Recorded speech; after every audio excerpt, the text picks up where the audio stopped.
Hey everyone, welcome back to another episode of Marvel-ous Movie Mondays with the marvelous Kelsey and the marvelous Dill. We've never referred to ourselves as those, but hey, I kind of like it. Kels, how's it going? Happy Monday. What's up? We're almost at the end of July. Can you believe it? No, I can't believe it. I don't want to talk about it.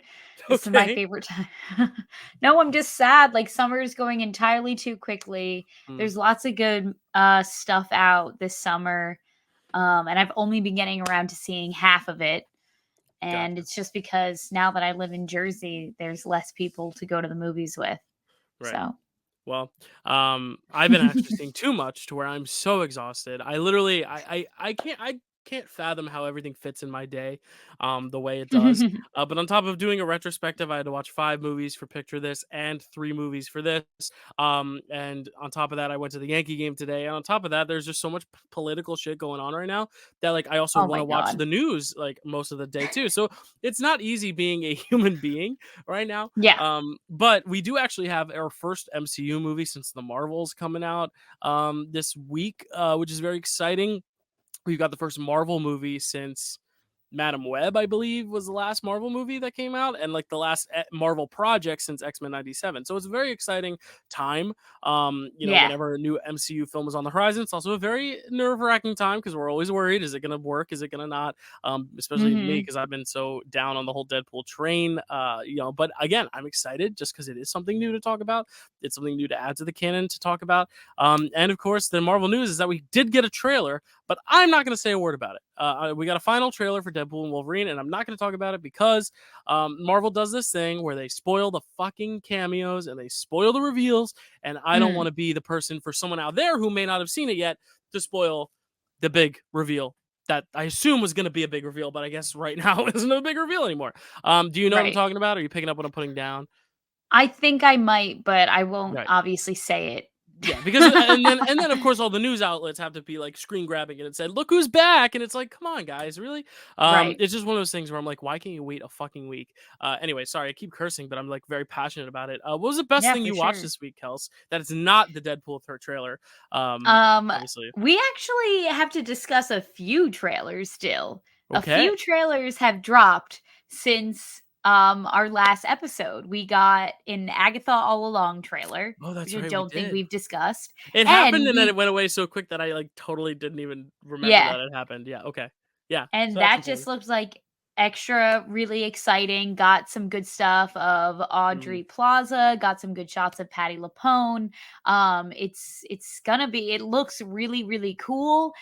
There is yeah. one major component of this trailer that people, it's had the internet buzzing that Mm. Wanda Where Maximoff is has she? Yeah. seemingly been confirmed dead because it starts with a literal shot of her body with a tag on it with her name. So people think that this is the final send off for Elizabeth Olsen's Wanda Let's be Maximoff. real. Let's be real. But It's the what do but MCU. She's not gone. Like even yeah, if she's no, gone, I know, I know. they're gonna bring her back in Secret Wars. I mean, that's another important thing of news to discuss in a sec. But like, yeah, I guess Right. there was a lot of news this week. But yeah, there's just like I don't understand. I don't know. I'm so I want something new. I want something fresh. Maybe let these Yeah. characters stay dead. Give us new characters and new stuff. Stop retreading Yeah. old stuff. Anyway, No, but but Hugh it Jackman Raz. is Oh God, no, I'm but sorry. for the most part, Agatha all along does look like it's mostly going to surround the new characters that we're getting introduced to. Mhm. I'm most excited to see that's not his name in real life. That can't be his name in real life. Well, you can Maybe it give me is. the Joe fake Locke? name. Joe Locke. Yeah, I think that's his name. Yeah, Is that yeah, his yeah. name in real From life? I did Heartstopper. Yeah, yes, I couldn't of course. remember if that was his real name or the character's name from Heartstopper, but the No, no, no. character's name from Heartstopper is Charlie, I think. Joe Locke also just played Tobias in Sweeney Todd on Broadway, so he's Yes. having a good time. He's having a good time. Very I'm excited. really, I'm really excited for that excited show for because him. I think it's just trying not to take itself too seriously, which is honestly kind of why hope they steer away from the Wanda of it all, because I really think Mm, it can like just be like a fun kind of Halloween treat. Um, yeah, And again, for it just sure. it's very, very interesting. Yeah, I just remember now another trailer. Yeah, we've gotten a lot of Marvel shit in the last 2 weeks that we need to talk about. I keep forgetting. What Yeah. else do we get, Kels? We got another trailer. And this is actually, I think, the best thing that I watched last week was the trailer for Captain America: Brave New World. Okay. This was a really okay, Jill. I don't know why you're making faces at me already. I really enjoyed the look and style and like energy that this trailer had. I think that it looks really, really sick. Cool. Please, I'm you have glad. No, thoughts? I Oh, think it looks, if you were to put a frame of the Brave New World trailer next to a frame from Falcon and the Winter Soldier, I couldn't tell you what was a TV show and what was a movie. It looks like a cheap television show. But I think it's also because it's just a trailer. It's a trailer. oh, So I think that's like one of the things where it's like, and I said this about the Wicked trailer too, and I just think I have to keep reminding myself that their trailers are not finished, so I'm not going to hold my judgments on the film and how it's going to look based on a trailer. But I actually felt the opposite. I thought it looked cheap. I thought it didn't look right. Some of the green screening looked weird. I thought the Red Hulk looked really fake and really dumb. mm, And Harrison Ford looked like he was sleepwalking. I honestly felt like the best stuff in the trailer was the Sam Wilson stuff, but that's kind of what we expected. I honestly was less excited after I saw the trailer, but I think that's interesting because it adds a cool discussion here and a cool interesting. dynamic. It makes things Well, spicy on I this think podcast. my favorite part is that I really enjoyed the editing of it. Like it like Mm, cut like some really cool shots like back and forth. Like specifically there's this one moment where he throws the shield and then the next shot is like seemingly the White House like getting right. like blown up from the side, which I just Hmm. thought is cool. And it's looking very like Winter Soldier-esque where it definitely looks like a political like espionage Yeah. thriller almost kind of thing. Mhm. My one takeaway from the trailer, I was like, "Where's Bucky?" Yeah, yeah, and that's a big question too. Yeah, and I think that's another thing too is I am not the biggest fan. We talked about it on the commentary, but like the quick cutty kind of Winter Soldier stuff. But I do Mhm, like at least the more grounded stuff, like the less like mhm. you know fantastical stuff. At least now because we've been so fantastical with the past few years with the Infinity Stones and all that. That I like that's kind of going back to basics. But that's also kind of what we were hoping for Secret Invasion, and that kind of let us down. So I'm just being a little Mm, cautious. I think it's more caution than it is like, ugh, that looks awful. It's more just like I'm watching this and I'm like, it doesn't look like anything different, and I'm mm. worried it's just going to be like I'm worried it's going to be the same argument of why wasn't that a TV show versus a movie because it does look kind of like the show. Similar? But I do think Sure. what's important is just all the conversations, obviously, of Sam being Cap. But I feel like that's also what the show is supposed to tackle. So I'm like, are we just going to retread the same stuff? But I think the Mhm, Harrison Ford stuff is interesting, especially mhm. considering what happened the day after they aired the trailer, a very political trailer. Something very political happened involving, you know, assassination attempts, which I think is a very Mm, interesting thing. I don't know if they would recut the movie again because they've already done so many reshoots. And in the trailer, the mhm. president gets assassinated, so it's like, ooh, okay, what are we doing? It's just one of those weird things where I feel like I'm worried Marvel's going to try to change it even more now to try to keep itself safe from any real life politics stuff. But Sure. yeah, what did you think of the Red Hulk reveal? I mean, another baffling reveal to me. Like, why are you gonna, unless they really just want to Yeah. put a lot of the marketing in it? Why are you gonna show us this fake like red Harrison Ford? I don't understand. I don't understand it. Right. Yeah, honestly, Dill, I someone had to like point this out to me because I guess I didn't watch like the literally the last frame of the trailer. I must have like moved on because Mm, I watched it and then I talked about it with one of my friends. He was like, "Yeah, and Red Hulk." And I was like, "Yes, absolutely, of course." And then I like went back to the trailer and yeah, was it's the like, very "Oh, last shot. Yeah, because he like yeah." takes the And shield and he throws it down, and it looks yeah, very yeah, yeah. CGI. Yeah, Yeah, it definitely looked like very very CGI.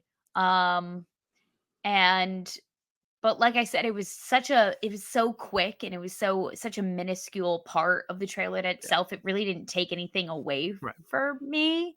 Yeah, I will be complaining about some CGI in this episode, but regarding the Captain America trailer is not what it's about. gotcha. I So honestly should watch it again with a bit of more of an open mind because I'm always, if the aesthetic doesn't, if the aesthetic is distracting, I can't focus on what actually is happening yeah. in the trailer. So I guess I could like focus on it. We did get the giant thing in the ocean that hasn't been addressed in Eternals. There's a shot of him flying by it, so I guess they're gonna acknowledge it or at least acknowledge that it exists, which is cool. Right, right. Tiamat. But again, that just feels like pandering because so many fans are like, you haven't even acknowledged this, and it's like, why do Mhm. they need to? Just let it be. Right, But I guess this is another way of them saying, no, we hear you, fans. I don't know. right. I'm always a little skeptical now just because Guardians 3 and I don't even count 97 because 97 is its own thing, but like Mhm. Guardians 3 and X-Men 97 are the only things from like Marvel Studios that I've really liked in the last like 2 years that I've like actually genuinely like really liked. So I'm Right. just like very very cautious. I didn't love Quantumania, I hated Secret Invasion, didn't really love the Marvels. And the Spider-Verse stuff is not Marvel Studios. So I'm just like a little hesitant, a little skeptical. Loki season 2 I liked but didn't love. So it's like I'm Mhm. just really, really skeptical. And I think that's kind of why I'm proceeding with caution for all these, especially because Deadpool is going to kind of rewrite the script of what the MCU is going to be in just a matter of a few days. So like I think also when we see that, we'll kind of have an idea of where it's going in a more clear cut way. Apparently, Yeah. Kevin Feige has gone on record saying it's going to be like kind of the mutant saga is what he wants to call this next chapter of the MCU, which is cool. Um, Yeah. so I'm I excited to think that's see. smart. Obviously, we did a video last week talking about the X-Men and who we would cast as the new MCU X-Men. I'm excited to see if any of that comes to light. Um, there was another piece of big news that I forget his name. Is it Michael Waldron? I think his name is has exited Avengers 5. So he's no longer directing it or writing it, and the Russo Mm. brothers are in talks to come back and direct, Mm. which has half of the fans very excited because they love all the Russo brothers stuff, and the Right. other half of people who have watched the stuff that the Russos have made since, very very skeptical. So people like me who are Okay. like, "Oh, the Russo brothers' track record has not been great." In the years since. And even when they were directing, it was very much like they were kind of, I don't want to say puppets, but like they were kind of carrying out what is more of Feige's vision than having their own kind of unique style in the way that like Ryan Coogler does on the Black Panther movies or like James Gunn has in the Guardians movies. You know, it's very much more like a director for hire type deal than it is like I'm going to put my directorial stamp on this thing. So I think half of us are Mhm. like, we know that at least the Avengers films are in pretty good hands with the Russos. Obviously, I would still like it if in Infinity War and Endgame, and I like Civil War. And I think they at least can carry out a serviceable product. But I do think half of the fandom is also a little nervous because they've gone through so many changes. And supposedly they also cast a new Kang. They haven't announced who yet, but they do say they have one now. They have a new Kang. So it's one of those things where it's Oh. like, is it gonna be Kang Dynasty? Is it gonna be something completely different? Is Kang gonna be a big part of it? Is it only gonna be a small part of it? And we're gonna like kill him off and start fresh again? And with the Russo brothers coming in, like, what does that change in terms of the style of the MCU going forward and the story? So there's a lot of stuff that's coming out right now that I think when we get D23 and we get the San Diego Comic-Con in the next few months, we'll start to get like a few more answers, at least where the MCU is going. And I think Deadpool will clear up a lot of it for us, Yeah. at least some stuff, at least where the X-Men stand, because they keep talking about bringing them in. And we got that with Miss Marvel at the end of the series, and we haven't heard any since. We got the post credits of The Marvels with Beast, but we really haven't gotten really confirmed X-Men in the MCU yet until now. So Mhm. I think it's going to be very interesting. But what are your thoughts on that? Russo brothers potentially coming in, and I believe his name's Michael Waldron, right? The guy who did Loki. Um, Yeah, I just googled him, yeah, Michael Michael Waldron. So Waldron. he's the one who's out, and the Russos look like they're coming in. Michael Waldron has left Mm. Avengers 5. That's confirmed. But whether the Russos come in, that's more of the rumor. But what are your Yeah. thoughts on all that? Dill, I feel like the MCU is and like Kevin Feige is in like a really tough spot right now because it's clear to me, at least from my perspective, that the MCU and Marvel hasn't gained any really new fans Right. since like post Endgame because Mhm. it's hard to get into these films. Like you need to watch like 30 films if you want to truly Yeah. like understand every single facet of what's going on. Yeah. So Well, it's one of gonna my be best friends, Lori, she watched up till Endgame, and then after that, she's like, "Wait, there's TV shows? Yeah, I'm out." She like almost got there, and right. then she was like, it was like Shark Tank. She was like, "I'm out." It's like you get to this Yeah. now. I And feel for like that there's some reason, people, I'm out. yeah, and a lot of my friends have after Guardians 3 were like, "Okay, I'm out," because those are the characters they cared about, and that felt like a final chapter. And now they don't really need anymore. So it really is interesting to see people like really kind of fall off, and we're almost Yeah. losing fans. We're not gaining new ones, even, but we're losing actual fans who were there. Exactly. You know? So he's kind of in this position where he's like, I need to start winning everybody back. And I need to not only like just revamp the characters that I already have, but now probably, if I were him, I'd be thinking about how I can start fresh with some brand new faces, brand new actors, brand new characters, so that I can have a second wave of people that can join the fandom Yeah. without, needing to watch the whole Infinity Saga. You know what I mean? Mhm. Um, But I think that going back to the Russo brothers is probably just like, them trying to play it safe because of all the drama that's been going on with like these movies not getting great reviews and with the Kang nonsense. Yeah, and now So James Gunn next year is launching the new DCU. right. So like that is also a big thing I think they're worried about is like Mhm. we have had a good few year buffer of like even if our stuff isn't working, there's really no main competitor. The main competitors are Mhm. these one-off phenomenons like Barbie and Oppenheimer and Inside Out 2, but even then like Inside Out 2 is now kind of coming down off the hype, so now Deadpool can rise. Like, I really Mhm. don't think they've been met with real competition, because even Man of Steel, Batman vs Superman, there really wasn't a ton of competition. Batman vs Superman did better numbers than Captain America, but they just have Civil War because those came out the same year. They're both basically the same thing. Two heroes fighting each other: Iron Man, Cap, Batman, Superman. But they still came out like at least a month apart. Like, they haven't really faced, especially a Marvel director going to the DC to take it over. That is a big deal. And I really think if Superman Legacy is really good, I don't even know if the MCU exists in 5 years. Like, I really do think it could be one of those things where they Mhm. come out with Marvel Studios can come out with another movie every so often, but this whole connected universe thing is just kind of donezo. It's more like, let's just go back to telling individual stories, and like that's the trilogy they exist in, and that's it. Mhm. Kind of like how it used to be with like, these are the X-Men films, these are Spider-Man films, and this is the Blade films. Yeah, But yeah, very exactly. interesting. So what I'm wondering right now at this moment, Dill, is that do you think that with this third Deadpool installment, like, do you think that this is going to be like a closed chapter on this role and this character, or do you think that this movie is going to kind of end open ended and be like, oh, maybe there's a possibility of him like interacting with like Mhm. Sam Wilson and Ant-Man It's and tough. Doctor Strange, whoever else, you know what I I mean? feel like they know that if they make I think after the first weekend, if they make a lot of money, Deadpool's not going anywhere. But I think this could be the end of Wolverine. Like, I think Wolverine's their way of like Yeah. saying, like, if you're not a fan of the Deadpool movies, at least here's Hugh Jackman as Wolverine, because Logan did very well. Um, and that's another thing too. It's just like the whole new trailer, without getting into the spoilers of it, but a lot of it is based on Logan, like talking about Logan and how like we need to fix what happened in Logan because like heroes can't die. And I'm like, the whole beauty of Logan is that he dies. Like, that's the whole beauty of the Mm, film, is that you finally let these characters rest. It's what made Endgame so good at the end with Robert Downey Jr. Like, why can't they just rest? And it's one of those things where right. Deadpool, they have a really cool opportunity to just integrate him in, but it feels like it's almost it almost feels like a fresh start, but also like a rehash. I really don't know. And Mhm. that's been my skepticism on the film the whole time. I really truly don't know what it's going to be and what it's going to mean for the MCU, but we're seeing it in a few days. So I'm very excited to at So, least wait, I'm know sorry, what's going to happen. did you say, if it does make a lot of if it does make a lot of money, you're saying that they are gonna just, like, cap it? No, if it makes a lot of money, they're going to keep him in because they know Right. if Deadpool's Okay. on our screen, we're making money. It's kind of the same Okay. thing as like Toy Story did their spin-off with Lightyear. Lightyear didn't do very well, so they said, "You know what? Let's not make another Lightyear film. Let's do Toy Story 5." And now Toy Story 5 is coming. Does anyone want Toy Story 5? No, but Toy Story 4 No. made a shit ton of money, so like that's what they're going to do instead of the spin-offs because clearly Lightyear didn't work. So if they want to do a Sheriff Woody movie, it's probably not going to work as well as a Toy Story 5 is going to work. It's the same reason they Right. keep making Cars movies and they took 25 years to make another Incredibles. It's just one of those things where, you have to test, you have to follow the numbers, and it's sad in a way. What needs to happen is there need to just be new superheroes written. Like, we need to have a bunch of new comic writers just write a bunch of new heroes so we can like start Hey, fresh with like new heroes. Don't even adapt any more comics, give us new brand new characters. Look at listen, that. this whole encyclopedia is filled with people that we Right. like, the MCU has never even touched, like, the Open a MCU has page and read a name. only Open a page and read a name. We're gonna make that the Ooh, next star of the MCU. I like this game, Here's a okay. pitch. Okay, this I literally opened it to Nick fucking Fury. No, this guy on the We're other doomed. We're side doomed. is We're fucking okay, doomed.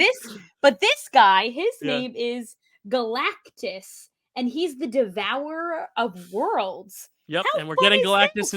We're getting Galactus in Fantastic Four, so that is hopefully a good sign. Wait, are we? I think so, right? Let me look. I wanna Could make sure. be. He looks really cool. Because I think they Alright. cast it right. Yeah, it's Ralph Ineson is playing Galactus, in Fantastic Four, so that's a good sign. Fantastic Four is the future of the MCU. That's it. Okay, Galactus is gonna tell be me the when to new guy. Okay, stop, tell me when to stop. stop. Oh, lots of options. Okay. Um well, this guy's name is Carrion Miles Warren. Okay, The first Carrion was a clone of Miles Warren, aka Spider-Man's enemy, the okay, Jackal. okay. I like this. So could be an enemy. Okay, we're making a Jackal movie. Okay, cool. I like it. We're, we're making a Yeah. Jackal He's movie. a jack of all Get trades. writing Yeah. it. Yeah, there we go. All right, so that's gonna happen. We need to get to talking about actual what our subject of the episode is, which is Ryan Reynolds. Yeah. We do these Avengers movie clubs where we like take 3 movies from an Avengers filmography. But Ryan Reynolds, we don't know if he's going to be an Avenger or not. We don't really know. But so this is kind of our Avengers movie club with a question mark. We're going to put the question mark in the video. We're going to be a little cheeky with it. But yeah, we're Mm. talking 3 movies from Ryan Reynolds. Before we talk about his movies, aside from these movies and aside from these trailers, what is the other best thing you watched this week, Kels? Because we're 20 minutes in and I haven't asked you. Or was that the best Oh, thing? Brave New World. no, the best thing I watched was, well, didn't I talk about A Quiet Place Day 1 last week? You might have. Do you Yeah. love that one? But that one was good. Like I Mhm. said, I haven't been going to the movies a bunch, so the Gotcha. trailer Gotcha. was the best thing I Um, watched. I saw what might be our best picture winner this year. It's a movie called Sing Sing. It is a beautiful film. Mm. It is so good. It's about a prison, the Sing Sing prison, which it tells the story of like one of the earliest groups. They do like these reform programs in these prisons where they have directors come in and work with the prison inmates as like and put on theater productions. They like start Mm. little theater companies around the world, and it's about this like prison. And half of the cast, or actually 90% of the cast, are all actual inmates who went through the program, got out of jail, obviously, so they're not actual current prisoners, but they've since gotten out of jail, been like cleaned their lives up, and they kind of starred in this movie as themselves back when they were in the prison, which is really cool. It's kind of like Wow, that Nomadland, is how they had cool. actual like nomads playing the nomads. Yeah. Coleman Domingo is the lead of it. He's like the thespian of the group. He's the one who's like always writing new scripts, and like they write all their own scripts too. So like, it's really funny. Like all these guys are sitting around, and one guy's like, let's make it a funny time travel film. And someone goes, I want it to take place in ancient Egypt, and one guy goes, I want Freddy Krueger to be the villain. So they make this like really crazy musical. And it's Yeah. really good. It's just a really great way of showing like how art can like connect us and make us more Yeah. human. And it's just a beautiful prison story. It just really resonated with me, and I think it's going to be an Oscar potential because it premiered at some film festivals at the end of last year, and it has done really well since, like in terms of reviews and buzz and word of mouth. I think Coleman Domingo might win an Oscar for it. I would not bet Ooh. against him right now. I think he's a front runner right now, but there's still a lot of time. But right now, if I had to put my money, I would put it on him. So go see Sing Sing. It's hopefully going wide in August, but it's in limited release in New York City right now.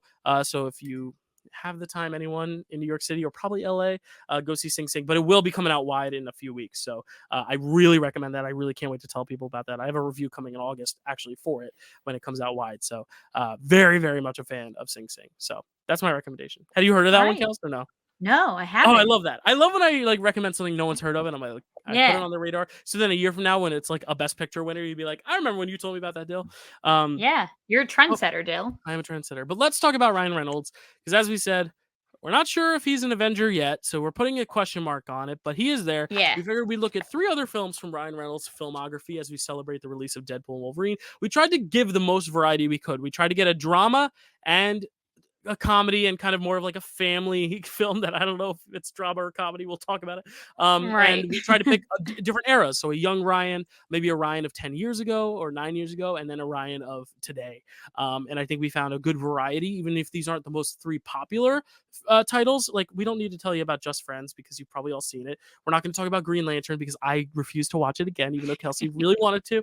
Um, like, we're not gonna talk about The Proposal because I feel like everyone's seen that and everyone knows it really well. Yeah. Like there's certain movies that I think like we can, society has their own thoughts on. But there's, I think, an interesting group to talk about, especially one of them and like how it's aged, one of them how it's performing now, having come out a few months ago. Let me tell you about those Mhm. films. Those films are from 2005, Waiting, from 2015, 10 years later, Mississippi Grind, directed by 2 Marvel directors, and most recently, literally 2 months ago, If, capital I, capital F, the other big Ryan Reynolds push of the summer, the other big John Krasinski push of the summer that isn't Quiet Place. Those two are very busy right now. But where do we start? I think we should start at the top, right? Start at the very beginning, a very good place to start, Kels. Yes, I Yes. agree. I So agree. now Dill is here. two New York City servers are going to tell you about Waiting. Kelsey, let us Oh let us my talk about god. it. Okay, Waiting, 2005, directed by Rob McKittrick. McKittrick. Sure. Um, Two friends, Monty and Dean, both deal with the ups and downs of working as servers and do their best to get out of the restaurant industry. Okay, Dill. Like most raunchy comedies from the early 2000s, a lot of this movie is very outdated and very cringy from watching in Yeah. literally like 20 years later. It's not great. Yeah. Okay, so basically I mean like right out of the gate, like I'll let you know, like this was definitely my least favorite watch of the three. I, Same. as a server, appreciated the moments most where it was just the servers, like, dealing with the customers and, like, the Yeah. day-to-day, like, Well, and it those kind of problems. yeah, and it's funny because like when I recommended this one because this is one of his earliest films. This is like one of his like big breakouts, and I thought it would be cool to watch one of the younger Ryan Reynolds performances. But I remember like when I first saw this, I'm looking at my review. I watched this for the first time in 2019, so right before the pandemic, I guess, before I was a server. And I think the reason I remembered liking it, I only gave it 2.5 stars at the time, but I remember liking it because like I thought those scenes were very memorable, and it was something that like you could tell your friends about. Like, oh, there's this really funny scene where like they go back and spit all over the food and shake their dandruff on the food, which is gross, but it was something where it was like, haha, that's why you don't fuck with your servers type deal. Which is a good Right. sentiment. Don't fuck with your servers. But Yeah.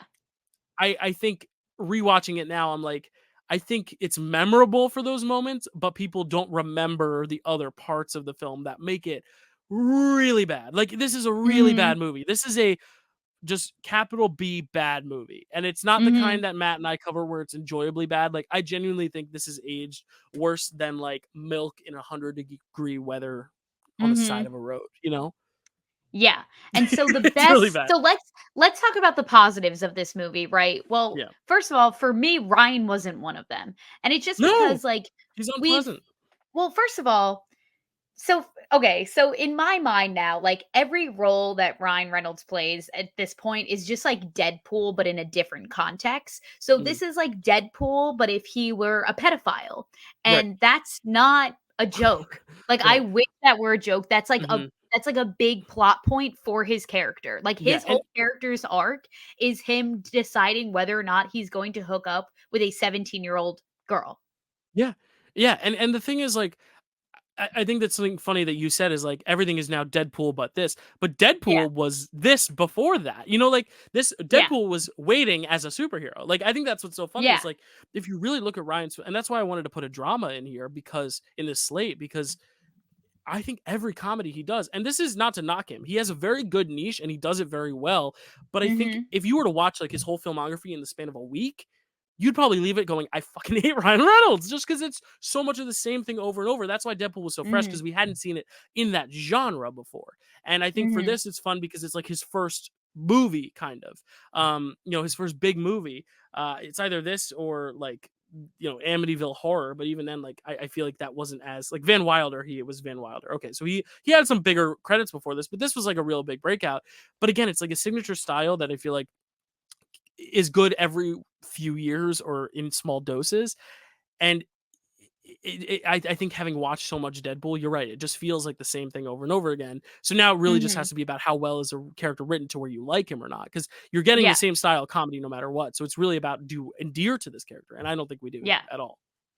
Yeah, no, he's definitely just like sarcastic, cool guy. And like Uh-huh. obviously he didn't write the arc that the character has. That's not on him. That's on the fucking writer Yeah, of and the he's film, young at who's the time, also so the he probably director. didn't know to speak up and be like, "This isn't okay," Yeah. And it's also 2005, so it's like, yeah, making jokes about that shit was like, passable for whatever reason, Mhm. but it's like And now there are we've some wised up yeah. in And society. there are even some states where like the age of consent is 17, but I think when you draw so much attention to this single Yeah. plot point and you make it known that the characters know it's bad because he even acknowledges it's bad, like I think that's when it becomes a problem. It's like you can steal a piece of gum at the store and it's bad, it's shoplifting, but if you go on to tell every one of your friends and look at the security footage and say, look what I just did, look what I just did, look what I just did, chew the gum, it's gonna seem a lot worse, Mhm. we're not Mhm. excusing that pedophilia is not good, obviously, but it's like you're also drawing so much attention to it, and the bosses too. David Cockner's character,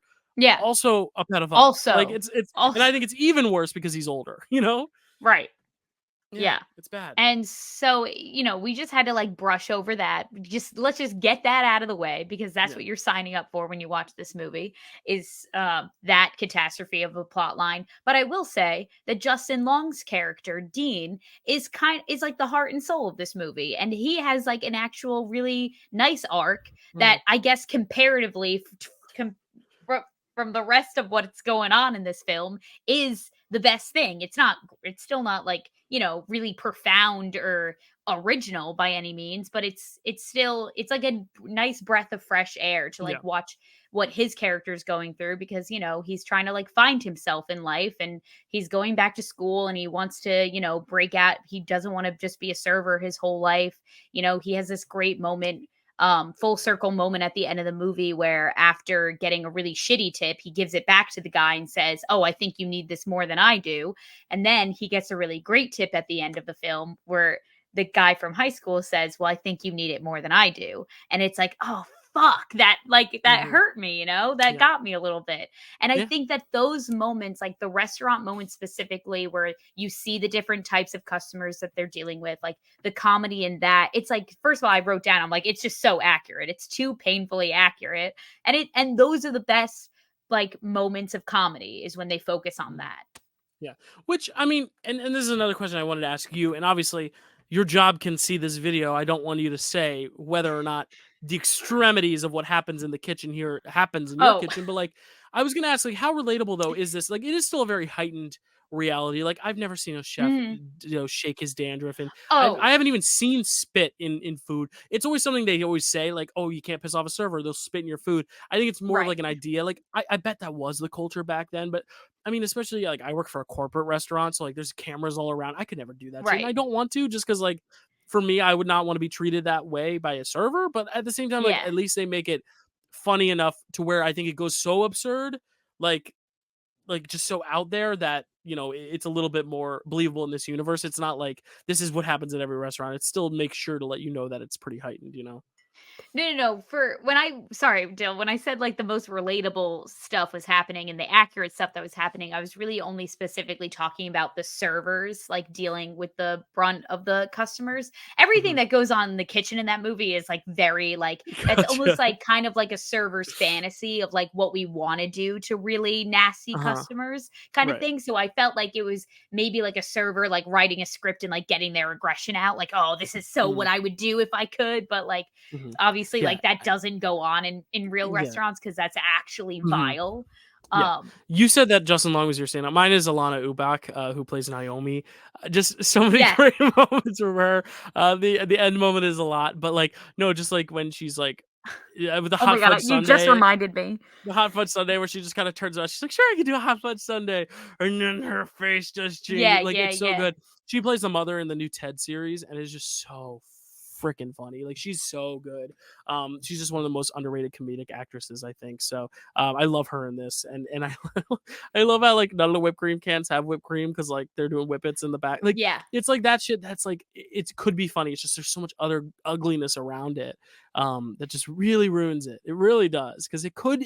This concept is great. Like the real life in the day of servers. You could do Mhm. like an office style television show probably for 8 seasons about this. I just finished watching The Bear, and it's just one of the best shows ever. And like it has really great moments of like service and Yeah. just like the kitchen and stuff goes wrong and it's bad, but Mhm. like it at least feels realistic enough and believable enough, and there's still enough empathy given to those characters that you at least feel connected, even if you don't necessarily relate.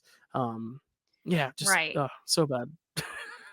No, yeah, Dill, for sure. I mean, like, I was just the Justin. I wouldn't even say that Justin Long was my standout. It's just that his character was like the reason why I kind of stuck around for the film was Yeah, because he was the only one that you could really root for because yeah, everyone he's else the is least kind of like problematic. Yeah, awful and yeah, gross. right, Yeah, yeah, but I did literally write down. I wrote. Oh, I did. I just wrote down Alana Ubach as Naomi, just because like she was the funniest to me in that oh film absolutely, because like she absolutely, didn't have to do anything like vile or gross or like she didn't have to make fun of like another group of people or do anything like politically incorrect to still be funny. Like her yeah, character was just funny, and that was the funniest part to me. um absolutely. and I will say I get a little nervous to see um Anna Faris sometimes, just because sometimes she can be like a little bit of a lot in the movies that she's in, but Yeah. this is a very tame version of her, and Yeah. I really enjoyed her presence in this movie as well. Yeah, is she Um also in Just Friends? She's the one in Just Friends too, like, she's, like, well, the yeah, pop star, right? Yeah. she's the pop Yeah, star I that love they her in that too. So, yeah, yeah. she I feel like I always like her more than I think I am going to. Mm, But for me though, yeah, this film, I was really excited to watch it because I was like, we're two servers, like this is our life. It's kind of cool to watch a comedy that is like the yeah. comedy about servers. They just need to update it. They need to give it like another like remake it with more of a We should just PC write like a new one, Dill. yeah, Me and like you. literally, yeah, we've been through enough. In Exactly. good and bad. And I think it's also important to show the good. So, any Mhm. other thoughts? What did you give this one on a scale of 1 to 10? I gave this a 2 out of 10. Yeah, yeah, it's like 1 star. I would, yeah, I would probably give it like 2 out of 10. Yeah, I think 1 out of 10 kinda maybe. Yeah, like 1 and 1.5, 2.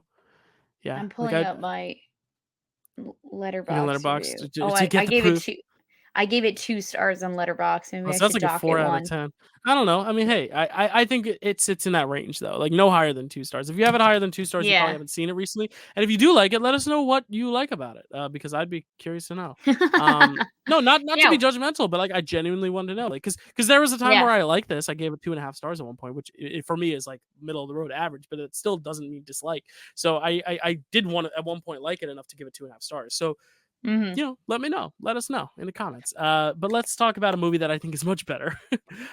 Directed by Yes. two MCU directors, Anna Boden and Yes. Ryan Fleck, who I've gone on the record saying are the most underappreciated people working in Hollywood today, because people didn't like how Captain Marvel came out for various reasons, and I think they get unfairly treated. But if you watch Mhm. any of their other movies, they are some of the best ever made. Mississippi Grind, Kels, tell us about Mississippi Grind. Mississippi Grind. This was a great watch, Dill. I'm glad you wanted me to watch this one so bad. This is the big one Um, because I was like, we need to get a dramatic one in there for him because I think yeah. it's important to see that he has more than one trick up his sleeve. Yeah. Okay, so gambling addict Jerry wants desperately to get his life together and have a relationship with his daughter. He just needs to win the amount he owes to so many people. For better or for worse, he meets Curtis, who takes him under his wing and teaches him how to win big at the casinos. Um, yeah, this was my favorite performance out of the 3 movies, and Yeah, I think I think just it's my favorite performance of his period because yeah. it has a little bit of that charm and sass and snark, but it Mhm. has such a humanity to it as well. Sorry, keep going. Yeah. I just wanted to piggyback off that. No, yeah, you said you took the words right out of my mouth, Dill. I just think that it was a very subdued version of everything that he gives for Deadpool, for, waiting for his character in Just Friends, the proposal, like literally all of them. It's just all a very much more human and subtle approach to this character where like you kind of like you're drawn into and he draws you in a little bit by being very charismatic and like he sits down at the table and he's like get my friend over there, 2 Woodfords, and he's schmoozing and he pulls you in that way. And to the point, Dill, like I was watching this film and I was like, I was waiting for the other shoe to drop because I didn't necessarily trust him Hmm. completely. Yeah. And he kind of does pull a fast one on him later on in the film where he tells them that they bet on the horse Mississippi Grind when in reality he bet on the winning horse. And Yeah. so he Casino. kind of Yeah. like exactly. And because, he wanted to teach him a lesson, he did it with the best intentions, but he still wanted to gain something for himself. He didn't want to Hmm. lose his portion of the money. Yeah. Absolutely. Um, and honestly, Dill, it was reminding me a lot of Fight Club. I was honestly waiting Okay. for the reveal to come where you found out that like Ryan Reynolds' character was like a complete like was like Ben Mendelsohn's Imaginary. like literally His imaginary imaginary friend. friend. What a No, concept, Kels. that's what I was waiting for. What a fucking concept. They should make a movie about that. Okay. Okay, damn, I didn't even realize where You walked yourself uh right into that. that That I is a did that. Mississippi Grinder right there. But yeah, no, I love this movie. I've seen it a bunch of times now. I actually didn't rewatch it in full for this just because I've seen it so many times. But I just love their sense of empathy they capture in the film because it does move really well. It's a good pace, but it doesn't feel flashy. but it still feels like Mhm. there's very intentional editing, just the way the gambling is shot and shown, and the cuts to the characters' faces, back to their hands of poker, back to their faces, back to the alcohol, back like there's always very intentional cutting and really interesting style, but it never feels flashy. You don't look at this film and say, "Oh my god, it was so stylishly cool." Because it's not stylish, but it's stylistic, which I really like. And Mhm. I just think they bring so much humanity to these characters. I think the movie would be a totally different movie if Ryan Reynolds plays the other character and Ben Mendelsohn plays the other character, because you would Mhm. normally typecast them in those roles. But I like how they say, no, you're going to be the more straight edge kind of, you know, straight man, and you're going to be the Mhm. more like kind of out of control, kind of not quite put together, a little bit sassy, snarky. Like I really like how they kind of trade what they would conventionally play, which is really cool to see an Mhm. actor do. And I think it honestly makes Ryan Reynolds, I appreciate his acting a lot more because I can see he has these other shades to him. I can see he has the dramatic Yes. chops as well, you know, Yeah. and I think that's really, really exciting to see. And just the idea that like of what it says about addiction in a way that doesn't make its subjects feel like the worst people in the world. Like it doesn't shame them, but it also doesn't make them 100% innocent in it either. It shows that it's just it's an addiction like anything else. And I think that final scene Mhm. especially encompasses that. Like just because you know you recognize an addict, you know that you are an addict doesn't mean you're quite ready to cut it off cold turkey, which I really appreciate. Like I just think it has some Mhm. very interesting things to say about friendship, but also gambling and addiction specifically in a broader sense, which I think is just really, really cool, you know? Yeah. And I will say, like, the last like moment of the last moments of the film where they're shooting craps and they're like, let's bet it all, like double or nothing right now. I'm literally biting my nails because I'm like, I didn't know which direction it was going to go. I didn't know if it was going to go happy ending or if we were going to watch this guy lose Mhm. everything and Yeah. then literally have to start from square one and then just not, have the chance at maintaining a relationship with his daughter and like, going back to a normal life. Like I was really, really afraid. But luckily Yeah. they Well, cut that to them eating two yeah. 2-pound lobsters. Yeah, So yeah, and that's the thing too is, like, it's kinda like Get Out, where Jordan Peele originally filmed the ending where he gets arrested, where a cop pulls up at the end and arrests him and takes him away, and then the final scene mhm. is him and Rod at the prison talking over the phone. Then he said, "You know what? I think we need a win."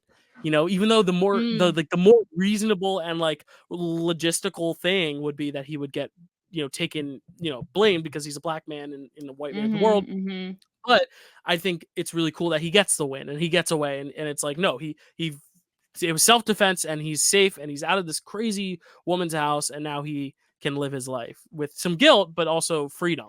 And I Yeah. like that, because it was like he's giving his characters a win. Here it's like we can acknowledge the addiction and it's sad in a way, but it's nice to see him get a win, even though Mhm. we secretly are like, you shouldn't be doing this. And it also shows why gambling is an addiction, because when you do hit, it's great. It feels great. I Yeah. was at the Yankee game today, or I guess yesterday, because it's airing on Monday, but I was there yesterday and they lost. And I gambled some money on it, not a lot of money, but some money on it. I Mm. didn't win anything because they lost. But Mhm. when they do win, if they had won, it would have felt great. Like I get it. It's one of those things where I get it, even though I'm not deep like him. I get it, Yeah. and that's this movie, like you understand. I love it. It's so good. Yeah, and they both played their characters in a way where you're just rooting for them the entire time. Like, Hmm. yeah, I was skeptical of Curtis Ryan's character because I didn't know like if he was going to pull a fast one on him and like Hmm. but he just seemed like, at the end of the day he really was this genuine guy who just wanted to help uh Jerry out, Hmm. which you don't see oftentimes in a film. Like usually Yeah. there's some ulterior motive. But Yeah. like you were saying before, Dale, like he really does his best when he gets to play a character that's really multifaceted. And I think that says like a lot about, some of the writing out here. Like if you give him a very one-dimensional, like snarky, sarcastic, cool guy, that's your role. It's like, yeah, he does it well, but it gets repetitive after a while. If you give him a really juicy character that he can like really like bite in on and, chew, it's really great. Yeah. I watched another movie of his, for the retrospective for a different video I'm doing, that came out a year before this in 2014, which is called The Captive, where he basically Mm, plays a father of a girl who's like abducted. And again, it's mm, like really interesting to see him do dramatic stuff because he's really good. Because he has this mhm, kind of weakness in a way that like is funny when he's being self-deprecating about it because he can laugh it off, but when he can't, like, what does that make?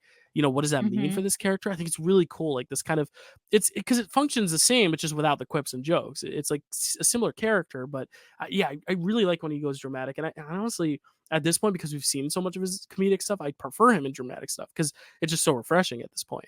And that's what's kind of nice about the first Deadpool as opposed to like the second one. The first one, there's so much like rich, emotion in that first Mhm. half, but like the second one, I mean, there is some with his like Vanessa dying and stuff, but it's like it feels a little bit more silly. Whereas like I in this film especially, like you get the great dramatic chops, which I love. Yeah. Um, would this make you interested to like watch more Bowden and Fleck's work too? Like I thought they did Yeah. great with it. Yeah, No, no, it was really, yeah, really great, and I yeah. was, like, trying to, like, find moments that, like, kinda reminded me of Captain Marvel, Hmm. knowing that they, were the ones behind this one as Hmm. well, and I kinda like that I couldn't, not necessarily that they Hmm. don't have their own style to it, but just that they're able to make something kind of, like, really fresh every time, you know what I Yeah. mean?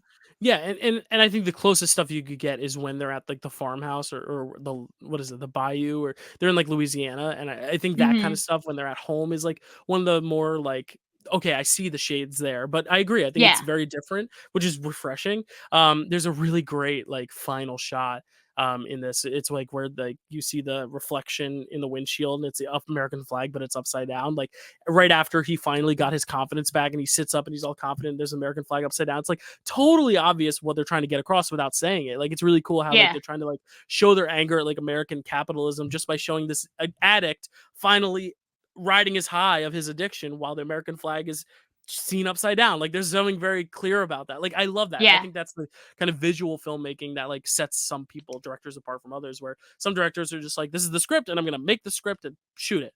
And some directors like, what can I show with my visual cues and what shots can I make to convey these things that I don't necessarily want to say with words because I want it to still be like more deeply rooted rather than you know surface level. So I Yeah, just I love yeah. it. I think they're two of my favorite directors. So I'm really excited you watch this, and I hope more people watch this video and want to watch that movie and other movies of theirs too, because they've made my favorite sports movie of all time called Sugar, which is another one that like no Mm. one's heard of, but when they watch it, everyone tells me they love it. So um, yeah, Bowden and Fleck are great. I give this a 9 out of 10. I love their movies so much that like all their movies rank pretty highly for me.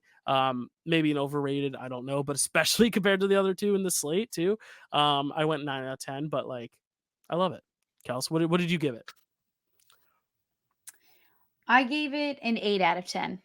There you go. Yeah, we love it. It's great. There you go. Watch Mississippi Grind, people. You will not regret it. I promise you. And it's short. It's an A24 film, so it's in and out. It's like 2 Right. hours, right? It's less, I 108 minutes. Easy.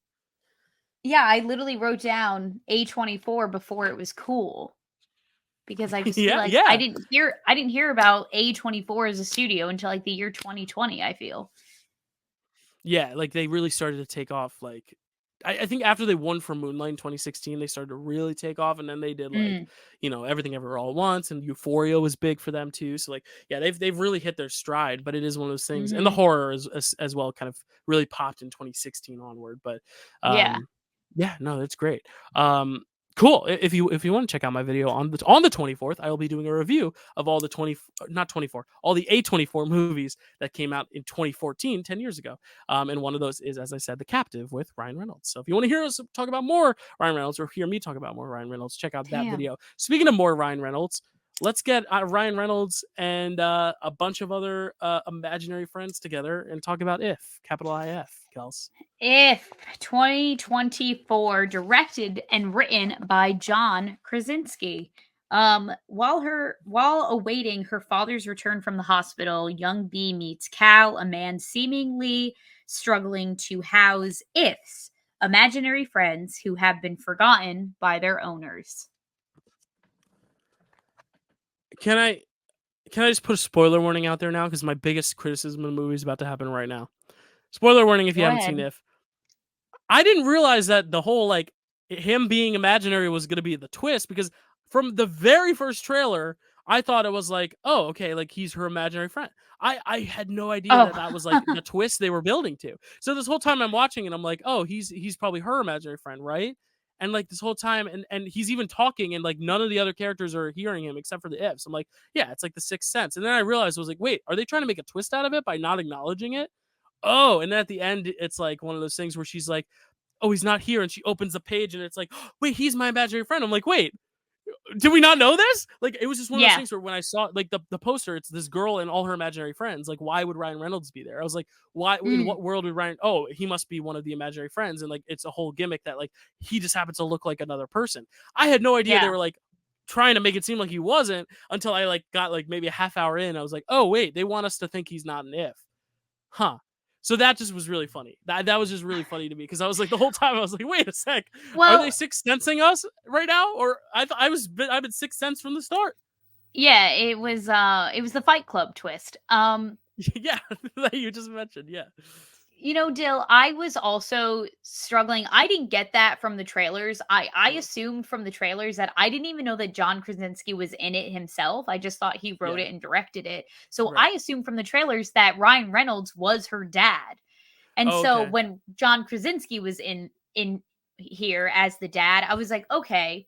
right. I was doing mental gymnastics trying to figure out the relationship between this girl and this like adult man Right, because I was and like, especially when you watch the marketing, like, why would she voluntarily hang out with this man? Why would this man just like hang out with this kid? Because it's not yeah. like that nowadays. I feel like that's just not, you know, like I don't know. Right. So I was like, okay. So when they were showing me flashbacks of the parents, I'm like, okay, maybe this is a situation where both parents car accident and now she lives with the uncle. Like that's where I thought the movie was going for the first like five Right. minutes, Well, because they and up us in then the beginning too. They're like, you know yeah, it from the start. They're like, look how happy we are. I'm like, someone's gonna die. Like, yeah, it's up. Like, and it yeah, happens. Luckily, he survives. But it's one of those things where they're upping us for sure. right.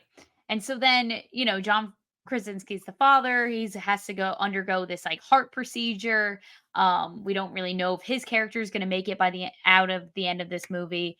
And so now she's off exploring with Ryan Reynolds, an adult man who just happens to like be a guy who lives in her building, I guess. Who And I think if it's not Go ahead. established that he's an imaginary friend early on, which he is, spoiler alert, I already said it, but like Yeah. I think it's even weirder also that this grown man is kind of hanging out with these creatures and imaginary friends and talking to this little girl and inviting her into his Right. apartment.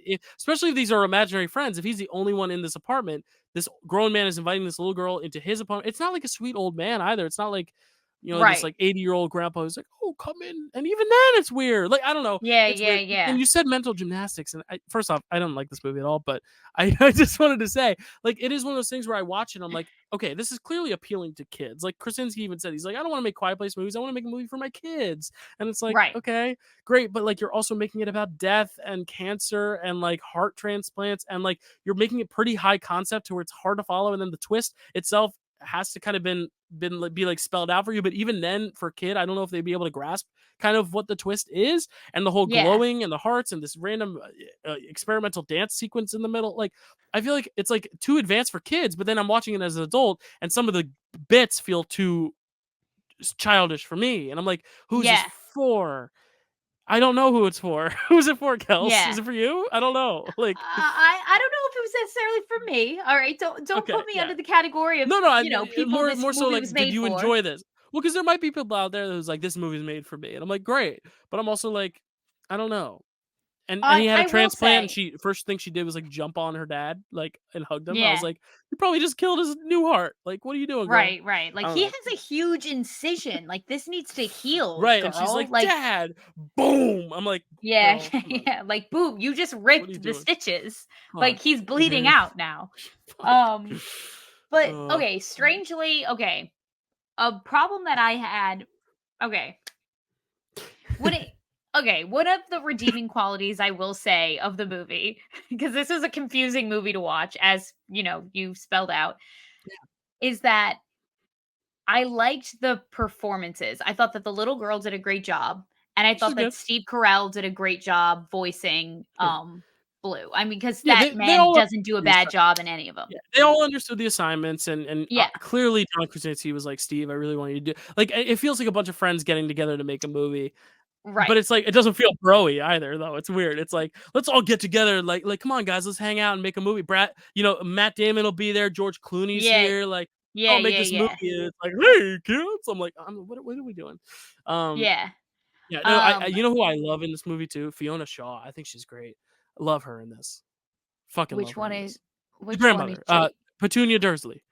Oh, I was gonna say I was Yeah, watching yeah, and I yeah. was like, "Is that Aunt Petunia?" And it Yeah. was. And she's so Um, good in it, and she's so sweet. I love a sweet grandma, especially when they don't kill off the grandparents in the shows. yeah. Because I hate movies where it's like, ugh. That's what I loved about Are You There, God? It's Me, Margaret. Because grandma makes it to the end of that movie, and I love it.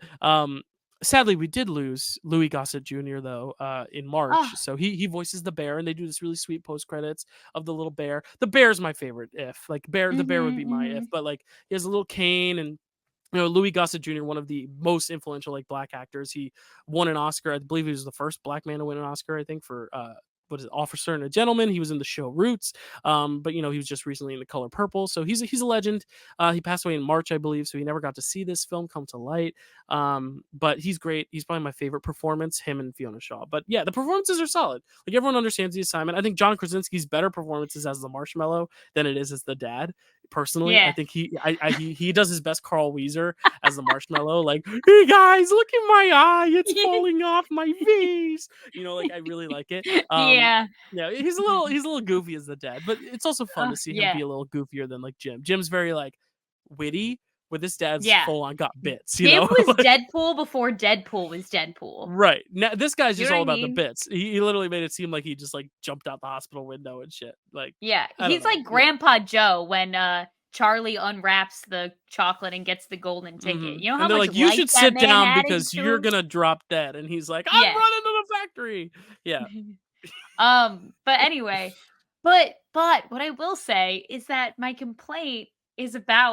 major complaint is about Ryan Reynolds' performance in this. Ryan looks Cuz like he'd rather be anywhere else. he did nothing for me in this film. And I mean, I love John Krasinski. I would never want to dislike anything that he does, but I think the main problem was the writing because they didn't know how to establish the relationship between this adult man and this child without, because they wanted to make it the twist. So they couldn't really Mhm, establish a clear relationship between them. So therefore, I didn't know what this guy's motivation was. I didn't know why he was orchestrating, why he had to be the Lorax for these ifs and try to get them all mhm. homes.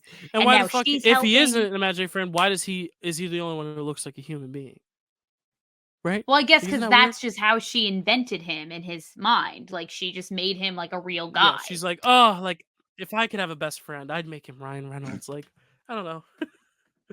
I guess Yeah, I exactly guess that. my imaginary friend growing up was Ashley Tisdale, so I'm not one to talk, but at least she's a real person who exists. So I just wanted to Right. be her friend. I didn't. I wrote Um, down that was one of my major notes still. The other major note I wrote down was I felt like this movie needed another edit. Like I feel like it needed another round of editing yeah, before it got absolutely. made to, before it reached Hmm. the the table read. If you're Yeah. picking up what Honestly, I'm putting I think down. this would have been better as an animated movie too. I think because if you can at least animate Ryan Reynolds' character, you can make him like at the end then transform into like more of a Mm, creature or more of something, rather than like just a guy who also kind of looks like her dad, which makes it even a little weirder. Because then it's like, wait, is he supposed to be a stand-in for the dad because like she feels like she's not given enough attention by her dad? But they make it very clear that her and her dad have a good relationship. So I'm like, it's mhm, obviously not trying to comment on any sort of absentee parent thing. I think it would have been more mhm, impactful if it was like a Mr. Banks Mary Poppins thing where like the mm, dad ever since the mom died doesn't like the daughter or doesn't like treat the daughter the same, and so she created this mhm. imaginary friend because her dad wasn't there for her. And then at the end, her dad realizes that he should be there for her. And then Ryan Reynolds, his job is complete. That's the version of the movie that works. But that's Right. not the version of the movie we get because dad is Yeah. a delightful person. So it's like, what is she trying to escape from that she needs an imaginary friend in the first place if dad's right there? Why does she need to imagine another guy who looks just like dad? Is dad not doing a good enough job? He looks like he's doing a good job than me. Right, right. Yeah, and Did it's not all did his all that fault. get He has a through? I heart know condition. I had some Wi-Fi problems. Did all that come through? Did you hear what I No, said? yeah, I Okay, heard cool. every word. I need to make sure because I want Um, JK, Mr. John Krasinski, to listen to this because I think there's a better version out there of this for sure. yeah.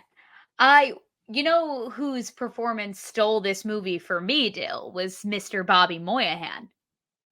Yeah, yeah, this is Jeremy. I was crying in the club. I'm not gonna lie. Like when he's like going Steve Carell's big blue bumbling character, like tries He's not to blue though, say he's hi to. purple. Anyway, Yeah, but sorry. because Jeremy was colorblind, they explained that in the movie. Oh, Dill, okay. Yeah, you're keep right. up. You're right. You're right. You're right. You're right. And so he tries to approach him in the bathroom, but then he breaks the sink and he's going in for his big interview. And then he sees the croissant he used to eat as a child. And then that's when Steve Carell's able to reach out to him. And then when they have that beautiful shot of him like standing right before he goes in, and then Blue's hand just comes over to like rest on his shoulder, and he's like, "Hey, you got this." And he's like, "I got this." And then you look over and the reflection is of the child Jeremy, not adult Jeremy. I Yeah. was like, okay, this sequence is getting me. This is the Right. best sequence in the movie, I Yeah. think. I think it's honestly in my brain, and his brain, I think he in his brain. Yeah. Sorry. I think that he Yeah. thought that he had Yes. like these little fragmented moments of like, this is a really sucker punch emotional moment. How do I Yeah. string these together instead of like, here's the Yeah. whole, how do I find moments in there? Because it does feel like the movie's just kind of trucking along. It was a little dull at times. And then it just like hits you with this moment that's supposed to make you like, it's like, oh, Petunia's dancing, or oh, we're going to cry, or like the Mm. Jeremy thing, or like, oh, Benjamin finally got a little drag in, even though I don't know. Benjamin, I fucking love Alan Yeah. Kim, but Fuck, they fuck you, Benjamin. no. I love Alan Oh, Kim. He was the sweetest little boy in that movie Minari, and he's so cute. But in this yeah. movie, he just no one wanted to work on his acting. No one said, "Kid, you might want to." I don't. I love Alan Kim, so I'm not Hey. criticizing him. When you're that young, when you're a kid that age, you got to work with those actors. You can't just expect them to be pros, And I'm Right. worried that every line delivery was like, "I can't see them." No, I cannot see them. Like it's like, I feel bad Wanna for him. play chess? Yeah, because every other movie he's been in. So he's in the he's a voice in the Paw Patrol movie, which is like fine, whatever. He's great in that. Minari though, he should have literally been nominated for supporting actor for it at the age of 7. Like he is really really great Mm. in that. And then Theater Camp, he's like the little agent who's like, I can Mm. book you. I can take you on as a client, and he's really really good. So clearly he's a good Yeah. actor. Just I don't think Yeah. John Krasinski necessarily knows how to. No, but he knows how to direct the kids in Quiet Place. So it might have just been like a Yeah. bad, I don't know, some non simpatico, but yeah, his performance let me Yeah. down. But yeah, just a weird mishmash of movie for me. A weird movie for sure. And then I was like, "Oh, I bet he's gonna turn out to be one of her if." And I was like, "This reveal is not as satisfactory to me because I called it like way in the beginning." I thought that's what it was about, so I guess the movie called it for me. Yeah, I feel like a dumbass because I Fair. was like, oh shit, should I have? Yeah, man. If I had, you know what, I might have liked this more if I hadn't seen that coming, but it seems like you pick it up pretty quickly either way, especially because he says a lot of things and people just ignore him. I'm like, yeah, no, he's not there. Apart from Imagine. John Krasinski, um, we do have some other MCU actors Yes, that we are do. Let's thrown talk in about it. there. We've Yeah. got Aquafina, we've got Bradley Cooper, who is doing his best attempt at not sounding like Rocket Raccoon and failing. And we have Sam Rockwell, who is also one of my favorite ifs, just because I love Sam As Rockwell. the I guardian think I dog. think I Yeah. have a crush on him. I really like him a lot. You should hit him up. Yeah, maybe he's around. I don't I know if he's think married. he must be married. He Someone might be. has to have locked that He might. down. I just want to share some of the letterbox reviews that I liked because a lot of the times I'm all Go for ahead. like I'm for like the reviews, not the one liners. But there's some great ones here. Um, Kit Laser, great TikToker, says this is Fight Club for kids if you think about it. So they were on your wavelength. Um, Reese says +1 star for having a character who's literally a glass of ice water. Like, I just think that's funny. Um, Yeah. the film drunk at Cannes says, while other people are at Cannes Film Festival watching Furiosa and Megalopolis, I'm about to watch John Krasinski's If. Let's go. Just funny. Like, I don't know. And then I'm not going to say this other one because it's a little inappropriate. But yeah, there's just some funny Oh, one-liners out there on Letterboxd. Someone basically saying if he had an if, he would make it a very like he's surprised none of the ifs were like attractive like anime women. It was a weird bit, but yeah, like I don't know. I just don't think this fully came together. One last thing I have to ask: we love him on the show. He's great, but like Michael Giacchino was it was a little much. I wanted to tell him to tone it back a little bit. Like I feel like at the very start Oh. it was like, let's make you cry, and I'm like, dude, Yeah, chill, yeah, chill. yeah. I don't know. That was just me, but what did you think of the score? Too much? Um, Honestly, I really I don't know. I think I was just so confused by everything else that was going on that I couldn't Fair, even really compute fair, what was happening musically in the background. fair. I will say that they're like everything was just a little too on the nose. Like even the needle drops that they had, where the only one that I can specifically remember is like L is for the way you look. And I was just like, I don't know, like everything is kind of just like on too on the Yeah. nose for me. Hmm. And I Yeah, have good news and bad news too. he should stick with Quiet Place movies. Yes, Kels. The good news is that Sam Rockwell is not married. The bad news is that Sam Rockwell is 55. Oh, I thought you were gonna say Sam Rockwell is gay. I was like, oh, good for him. No, no, no. um, That'd be good news and even it'd be better good news. news. Yeah, yeah. So he's 55, but hey, I mean, what's the age gap there? A little over 30 years? 25 years. Like the 30 years, but yes, okay. We're doing that. Okay, so I said the same thing you said, just a little different. A little over 20, like a little less than 31. Um somewhere in that 6-year window. No, anyway, hey, no judgment. Leonardo DiCaprio, I gave If a 5 out of 10. yeah, I gave it like a 3 or a 4. Like on a good day, Yeah. maybe when I actually write my letterbox review, I'll give it a 4 if I'm in a good mood. But Oh, I gotta rate it on it's Letterboxd. it's not great. Yeah, it's not great.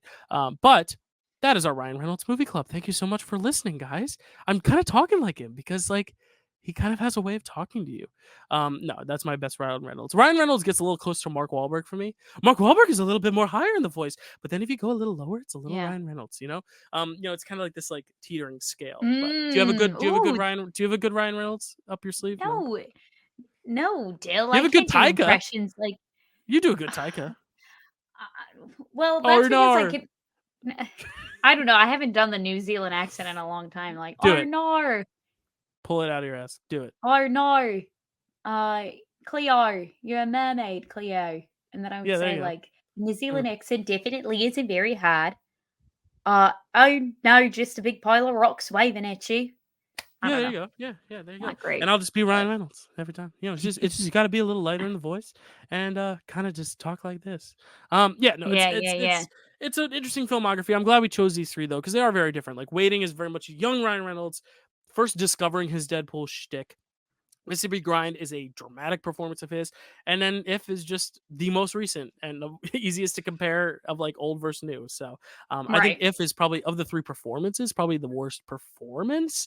I still think Mhm. his Waiting character is abysmal, but he at least performs that character as it should be performed, I guess, for that character and how it's written. Whereas here, I feel like he's always an afterthought. He always feels like he's sleepwalking through it. Quite literally in Because the if dance number, he is literally sleepwalking through that number. They're throwing him around, which weird yeah. dance number. The girls got moves all of a sudden, and yeah, it was a lot. It was a lot. Yeah, yeah, yeah. Yeah, Yeah, I just feel like if they were going to, you know, if they were going to sell his character as like no, this is like another human being in the real world, like they needed to give him they need to establish some kind of backstory, you know what I mean? hmm, But they couldn't do that because he ended up being an imaginary and so you're just confused the whole time and then yeah, it's and I will say this is the CGI that I wanted to complain about is that I thought all of the ifs themselves looked really good, especially when you saw them interacting with other people. Like I didn't mind that. It's when she started like they were like, "Oh, this place can be however you want it to be," and she started redesigning it in her head. That whole sequence was like, "This is the worst CGI I've ever seen," and I watched Quantum Mania. yeah. The CGI is not good. I have nothing else to add. It's great. This episode's been great, but Yeah. I didn't like it. Yeah, it's sad because I was hoping it would be better than the trailers led me to believe, but the Mm. trailers led me to believe it was bad because it was bad. So, um, that's it for Ryan Reynolds Movie Club. Kels, any last thoughts on this slate as a whole on Ryan Reynolds? And are you excited to see Deadpool next week? I'm very excited to see Deadpool because I want to see how it, with all the Loki TVA nonsense that's going on from that we've seen in the trailers. There might be some Doctor Strange portals happening in the trailers. I'm excited to see, how it all connects and if this is going to be a bookend on a Deadpool, or if it's going to set up some Deadpool and Avengers slash, New Mutant adventures. Absolutely. Um, Adventures. Different so from Avengers. So stay tuned because next week we will be talking about Deadpool and Wolverine. We will, of course, start with non-spoilers and get into spoilers. I'm sure we'll have a lot of spoilers to talk about. If not, I'd be surprised. But you'll find me at Dylan_Randazzo at Twitter. Yes, Twitter, not X. Dylan Randazzo 417 at TikTok. Also follow our Dill Pickle Movie Network TikTok. We're really trying to take it off this summer and really kick it off and make it big. Especially because I don't know how much longer TikTok will be around.